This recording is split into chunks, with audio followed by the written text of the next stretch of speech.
ஒரு மனிதனை பற்றி ஒரு மனிதன் பேசுவது, ஒரு மனிதத்தை பற்றி ஒரு மனிதன் பேசும் விழாவை நான் பார்க்கிறேன். கேப்டன் விஜயகாந்த் அவர்கள் மனிதராக பிறந்து மனித தெய்வமானவர், அது எல்லாருக்குமே தெரியும்.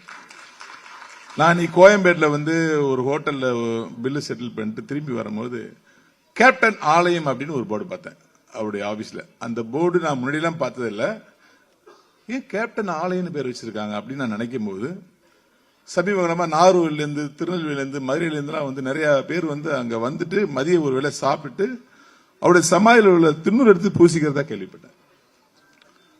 எங்க சொந்தக்காரங்களே அதை பண்ணிட்டு எங்க வீட்டுக்கு வந்தாங்க, அதை சொன்னாங்க.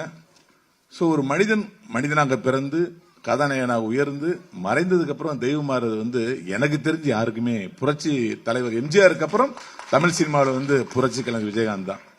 அவரை பற்றிய புகழ் பாடுவதை, அவருடைய மனிதத்தை நிறைய பேர் பேசுவாங்க, அதை கேட்கணும். நாம் வாழ்கிற காலத்திற்குள் அதில் ஒரு 10% வாழ்ந்துடணும் அப்படிங்கிறது அந்த பங்கனுக்கே நான் வந்தேன்.